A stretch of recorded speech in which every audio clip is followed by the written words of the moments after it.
Hi good morning. അപ്പോൾ നമ്മുടെ ഇന്നത്തെ റെസിപ്പി എന്ന് പറയുന്നത് നമുക്ക് ചോറിൻ്റെ കൂടെയും കഞ്ഞിയുടെ കൂടെയും ഒക്കെ സൈഡ് ഡിഷായിട്ട് കഴിക്കാൻ പറ്റുന്ന നല്ല അടിപൊളി ടേസ്റ്റുള്ള ഒരു മുരിങ്ങയ്ക്ക തോരനാണ് കേട്ടോ. അപ്പോൾ നിങ്ങൾ ഇങ്ങനെ മുരിങ്ങയ്ക്ക തോരൻ ഉണ്ടാക്കി കഴിച്ചിട്ടില്ലെങ്കിൽ ഉറപ്പായിട്ടും ട്രൈ ചെയ്യും. നമ്മൾ ഇനി ഇടയ്ക്ക് മുരിങ്ങയ്ക്ക കിട്ടുമ്പോഴെല്ലാം ഇതുപോലെ മുരിങ്ങയ്ക്ക തോരൻ ഉണ്ടാക്കി കഴിക്കും, ഉറപ്പായിട്ടുള്ള കാര്യമാണത്. അപ്പോൾ നമുക്ക് എങ്ങനെയാണ് നല്ല ടേസ്റ്റി ആയിട്ടുള്ള ഈ ഒരു മുരിങ്ങയ്ക്ക തോരൻ തയ്യാറാക്കുന്നതെന്ന് നോക്കാം. നമുക്ക് നമ്മുടെ ഇൻഗ്രീഡിയൻസ് നോക്കാം. ഞാനിപ്പോൾ ഒരു 5 മുരിങ്ങക്കോല് ഇതുപോലെ സാധാരണ നമ്മൾ മുരിങ്ങയ്ക്ക മെഴുക്ക് പുരട്ടിക്കും അതുപോലെ മുരിങ്ങയ്ക്ക തോരനും ഒക്കെ കട്ട് ചെയ്യുന്ന പോലെ കട്ട് ചെയ്ത് വെച്ചിട്ടുണ്ട്. പിന്നെ ഒരു 4-5 ഉള്ളി എടുത്ത് വെച്ചിട്ടുണ്ട്. ഉള്ളി തന്നെ ചേർക്കണം, ഇതിൽ സവോള ചേർത്താൽ പെർഫെക്റ്റ് ആവില്ല. പിന്നെ നമ്മുടെ എരിവനുസരിച്ച് പച്ചമുളക് എടുക്കാം. ഞാൻ 4 പച്ചമുളക് എടുത്തിട്ടുണ്ട്. അതുപോലെ തന്നെ നമ്മൾ എടുത്തിരിക്കുന്നത് ചെമ്മീനാണ്. ഒരു 50 ഗ്രാം മുതൽ 100 ഗ്രാം വരെ ചെമ്മീൻ ചേർക്കാം. അത് നിങ്ങളുടെ കയ്യിൽ ചെമ്മീൻ എത്രത്തോളം ഉണ്ടെന്നുള്ളതനുസരിച്ച് ചേർക്കാം. 100 ഗ്രാമിൽ കൂടുതൽ വേണ്ട കേട്ടോ. പിന്നെ 1/4 കപ്പ് തേങ്ങ ചിരവിയത് എടുത്തിട്ടുണ്ട്. ഇതിൽ കുറച്ച് തേങ്ങ കൂടുതൽ വേണം. അതുപോലെ തന്നെ നമ്മൾ ഈ ഒരു തോരൻ ഉണ്ടാക്കുമ്പോൾ കുറച്ച് കുഴഞ്ഞ രീതിയിലാണ് ഉണ്ടാക്കുക, അല്ലാതെ ഡ്രൈ ആയിട്ടുള്ളൊരു തോരനല്ല ഇത്. അപ്പോൾ പച്ചമുളകിൻ്റെ എരിവ് കുറഞ്ഞ പച്ചമുളകാണ് ഞാൻ എടുത്തിട്ടുള്ളത്, നല്ല എരിവുള്ള പച്ചമുളകല്ല. എന്താണെന്ന് വെച്ചാൽ നമ്മളിതിൽ കുറച്ച് മുളക് പൊടിയും കൂടി ചേർത്തിട്ടാണ് ഈ ഒരു തോരൻ ഉണ്ടാക്കുക. അപ്പോൾ ആദ്യം നമുക്ക് മുരിങ്ങയ്ക്ക വേവിക്കാൻ വെക്കാം. മുരിങ്ങയ്ക്ക പകുതി കുക്കായി കഴിഞ്ഞിട്ട് വേണം നമുക്ക് ബാക്കിയുള്ള കാര്യങ്ങൾ ചേർക്കാനായിട്ട്. അപ്പോൾ ആദ്യം മുരിങ്ങയ്ക്ക കുക്ക് ചെയ്യാൻ വെക്കാം. മുരിങ്ങയ്ക്ക കുക്ക് ചെയ്യാൻ വെക്കുമ്പോൾ ഇതിലേക്ക് 1-2 കാര്യങ്ങൾ ചേർത്തിട്ടാണ് കുക്ക് ചെയ്യാൻ വെക്കുന്നത്.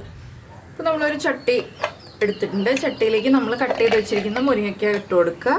ഇതിലേക്ക് നമുക്ക് ഒരു 1/2 ടീസ്പൂൺ മഞ്ഞൾപ്പൊടി ചേർത്ത് കൊടുക്കാം. അതുപോലെ തന്നെ മുരിങ്ങയ്ക്കും പ്രോൺസിനും ആവശ്യമായിട്ടുള്ള ഉപ്പ് ചേർക്കാം. പിന്നെ പ്രോൺസും മുരിങ്ങയ്ക്കയും കുക്കാവാൻ ആവശ്യമായിട്ടുള്ള വെള്ളം ചേർത്ത് കൊടുക്കുക. ഞാനിപ്പോൾ 1 കപ്പ് വെള്ളം ചേർത്തിട്ടുണ്ട്. മുരിങ്ങയ്ക്ക പകുതി കുക്കായി വരുമ്പോൾ പ്രോൺസ് ചേർക്കാൻ പാടുള്ളൂ. ഇപ്പോൾ തന്നെ പ്രോൺസ് ചേർക്കരുത്, മുരിങ്ങയ്ക്ക കുക്കായി വരട്ടെ. ഈ സമയത്ത് നമുക്ക് ഇതിലേക്ക് വേണ്ട അരപ്പ് റെഡിയാക്കി എടുക്കാം. അരപ്പ് റെഡിയാക്കാനായിട്ട് നമ്മൾ മിക്സിയുടെ ജാർ എടുത്തിട്ടുണ്ട്. ഇതിലേക്ക് നമ്മൾ എടുത്ത് വെച്ചിരിക്കുന്ന തേങ്ങ ചിരവിയത് ചേർക്കുക. ഇതിൻ്റെ കൂടെ തന്നെ നമ്മുടെ പച്ചമുളകും ചേർക്കുക. പിന്നെ ഞാൻ ചേർക്കുന്നത് ഒരു 1/4 ടീസ്പൂൺ എരിവുള്ള മുളക് പൊടി.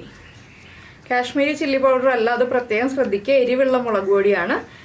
ഇതൊന്ന് ഒരുവിധം ഒന്ന് ഒതുക്കിയെടുക്കുക. അതിനുശേഷം നമുക്ക് അടുത്ത കാര്യങ്ങൾ ചേർക്കാം. അപ്പോൾ ഒന്ന് പൾസ് ചെയ്തല്ല എടുക്കേണ്ടത്, ഒന്ന് കറക്കി തന്നെ എടുക്കുക. മിക്സി 2 പ്രാവശ്യം ഒന്ന് കറക്കി എടുക്കുക. അതിനുശേഷം വേണം നമുക്ക് ബാക്കിയുള്ള കാര്യം ചെയ്യേണ്ടത്.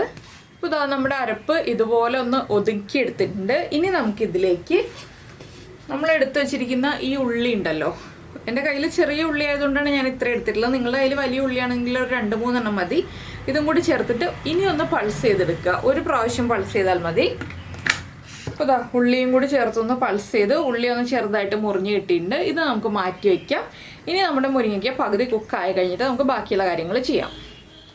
അപ്പോൾ നമ്മുടെ മുരിങ്ങയ്ക്ക വേവിക്കാൻ വെച്ചിട്ട് ഇതാ മുരിങ്ങയ്ക്കൊക്കെ ഒന്ന് കുക്കായി വിട്ട് തുടങ്ങിയിട്ടോ. ഇതുപോലെ ഒന്ന് പ്രസ് ചെയ്ത് കൊടുത്തിട്ടുണ്ടെങ്കിൽ മുരിങ്ങയ്ക്ക വിട്ട് തുടങ്ങി. ഈ ഒരു സ്റ്റേജ് ആകുമ്പോൾ ഞാൻ നമ്മൾ എടുത്തു വെച്ചിരിക്കുന്ന പ്രോൺസ് മുരിങ്ങയ്ക്കയിലേക്ക് ചേർത്ത് കൊടുക്കുകയാണ്.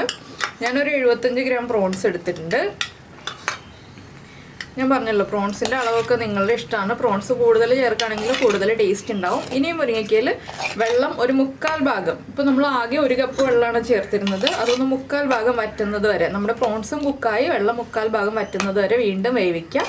അതിനുശേഷം നമുക്ക് ബാക്കിയുള്ള കാര്യങ്ങളൊക്കെ ചേർക്കാം. നമ്മളിപ്പോൾ ഇതിലേക്ക് വേപ്പിലയൊന്നും ചേർത്തിട്ടില്ല, അരപ്പിലും വേപ്പിലയൊന്നും ചേർത്തിട്ടില്ല, അതൊക്കെ പിന്നീടാണ് ചേർക്കുന്നത്. അപ്പോൾ ഈ പ്രോൺസിലുള്ള വെള്ളം, അപ്പോൾ ഈ ചട്ടിയിലുള്ള വെള്ളം ഒന്ന് 1/4 ഭാഗം വറ്റട്ടെ, കംപ്ലീറ്റ് വറ്റി പോകരുത്. അതിന് മുന്നേ തന്നെയായിട്ട് നമുക്ക് ബാക്കിയുള്ള കാര്യങ്ങളൊക്കെ ചേർക്കാനുണ്ട്. പ്രോൺസും കുക്കായി വരട്ടെ. അപ്പോൾ നമ്മുടെ മുരിങ്ങയ്ക്കയും ചെമ്മീനും കുക്കായിട്ടുണ്ട്. അതുപോലെ തന്നെ ഇതാ കുറച്ച് വെള്ളം ബാക്കിയുണ്ട് ഇതിലേക്ക് ഞാനിപ്പോൾ അരപ്പ് ചേർക്കാൻ പോവാണ്. അപ്പോൾ നമ്മൾ ഈ ഒരു അരപ്പിൽ നോൺ വെജ് ആയതുകൊണ്ട് ജീരകമൊന്നും ചേർക്കില്ല കേട്ടോ. ജീരകമൊന്നും ചേർക്കാതെയാണ് ഈ ഒരു തോരൻ്റെ അരപ്പ് റെഡിയാക്കി എടുക്കുന്നത്. ഇനിയിപ്പോൾ നമുക്ക് അരപ്പ് ചേർത്ത് കൊടുക്കാം. വല്ലാതെ മുരിങ്ങയ്ക്ക ഉടഞ്ഞു പോകുന്നതിന് മുന്നേ തന്നെ നമ്മൾ ഇതുപോലെ അരപ്പ് ചേർത്ത് കൊടുക്കണം. മുരിങ്ങയ്ക്ക വല്ലാതെ ഉടഞ്ഞു പോയിട്ടുണ്ടെങ്കിൽ നമുക്ക് കഴിക്കാൻ അത്ര സുഖം ഉണ്ടാവില്ലല്ലോ. ഇനി അരപ്പും കൂടി ചേർത്ത് നന്നായിട്ട് മിക്സ് ചെയ്ത് അരപ്പ് ഒന്ന് കുക്കായി വരണം. അതുവരെ ഒന്ന് ഇളക്കി മിക്സ് ചെയ്ത് ലോ ഫ്ലെയിമിലാക്കിയിട്ട് ഒന്നെല്ലാം ചേർത്ത് മിക്സ് ചെയ്ത് ഒരു 2 മിനിറ്റ് ആവി കയറാൻ വേണ്ടി ഒരുമിച്ചാക്കി വയ്ക്കുക. അപ്പോൾ എങ്ങനെയുണ്ട് നമ്മുടെ ഈ ഒരു മുരിങ്ങയ്ക്ക ചെമ്മീൻ തോരൻ? വളരെ ഈസി അല്ലേ? അതുപോലെ തന്നെ നല്ല ടേസ്റ്റാണ് കേട്ടോ, വളരെ ടേസ്റ്റാണ്. നിങ്ങൾക്ക് മുരിങ്ങയ്ക്ക മാത്രമായിട്ടും തോരൻ വെക്കാം, ചെമ്മീൻ മാത്രമായിട്ടും തോരൻ വെക്കാം. പക്ഷെ മുരിങ്ങയ്ക്കയും ചെമ്മീനും ഒരുമിച്ച് ഇതുപോലെ തോരൻ വെച്ചിട്ടുണ്ടെങ്കിൽ നല്ല ടേസ്റ്റാണ്. അപ്പോൾ നിങ്ങൾ ഇതുപോലെ തോരൻ വെച്ച് നോക്കിയിട്ടില്ല എന്നുണ്ടെങ്കിൽ ഒരു 3-4 മുരിങ്ങയ്ക്ക എടുത്ത് കുറച്ച് ചെമ്മീൻ എടുത്തിട്ട് ഉടനെ തന്നെ തോരൻ ഉണ്ടാക്കി നോക്കിക്കോളൂ. നല്ല ടേസ്റ്റി ആയിട്ടുള്ള തോരൻ നമുക്ക് ചോറിൻ്റെ കൂടെ ചേർത്ത് കഴിക്കാം. ചോറിൻ്റെ കൂടെ വളരെ നല്ല കോമ്പിനേഷനാണിത്. അപ്പോൾ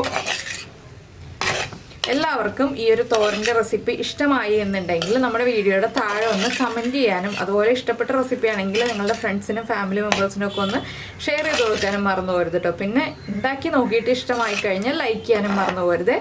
അപ്പോൾ ഇനി ഇതെല്ലാം ഇതുപോലെ ഒരുമിച്ചാക്കി വെച്ചിട്ട് ലോ ഫ്ലെയിമിൽ വയ്ക്കുക. ചെറിയ ബർണറിൽ ലോ ഫ്ലെയിമിൽ വയ്ക്കുക. 1 മിനിറ്റ് കഴിഞ്ഞിട്ട് നമുക്ക് ഇളക്കി മിക്സ് ചെയ്തെടുക്കാം.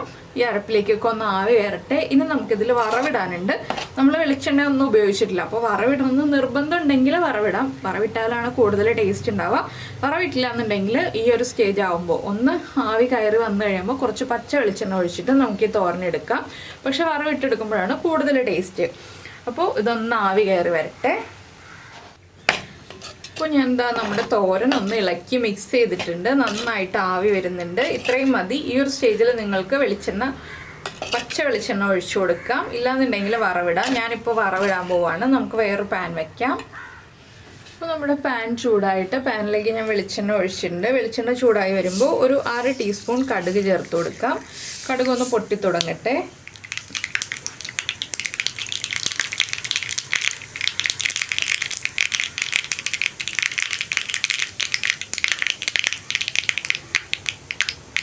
കടുക് പൊട്ടി വരുമ്പോൾ 3-4 വറ്റൽമുളക്, അതുപോലെ തന്നെ 2 തണ്ട് കറിവേപ്പില,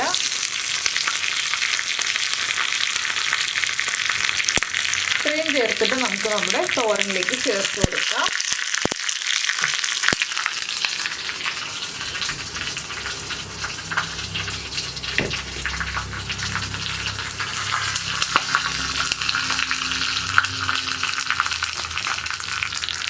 നമുക്ക് നമ്മുടെ തോരനിലേക്ക് നമ്മുടെ വറവ് ചേർത്ത് കൊടുക്കാം. ഇതൊന്ന്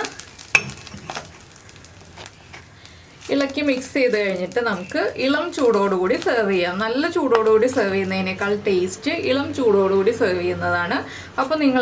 അപ്പോൾ നിങ്ങൾക്ക് എല്ലാവർക്കും ഈ ഒരു റെസിപ്പി ഇഷ്ടമായിട്ടുണ്ടാവുമെന്ന് വിചാരിക്കുന്നു. ഇഷ്ടമായിട്ടുണ്ടെങ്കിൽ നമ്മുടെ വീഡിയോയുടെ താഴെ കമൻറ്റ് ചെയ്യാൻ മറന്നുപോയില്ലല്ലോ. അതുപോലെ തന്നെ നമ്മുടെ ചാനൽ ആദ്യമായിട്ട് കാണുകയാണെങ്കിൽ നമ്മുടെ വീഡിയോ പ്രസൻറ്റ് ചെയ്യുന്ന രീതിയൊക്കെ ഇഷ്ടമായി എന്നുണ്ടെങ്കിൽ നമ്മുടെ ചാനലൊന്ന് സബ്സ്ക്രൈബ് ചെയ്ത് സപ്പോർട്ട് ചെയ്യണേ. സബ്സ്ക്രൈബ് ചെയ്യുന്നതിന് ഈ വീഡിയോയുടെ താഴെയുള്ള റെഡ് സബ്സ്ക്രൈബ് ബട്ടൺ ഒന്ന് ക്ലിക്ക് ചെയ്യുക. അതിൻ്റെ റൈറ്റ് സൈഡിലുള്ള ബെല്ലൈക്കണും ക്ലിക്ക് ചെയ്യുക.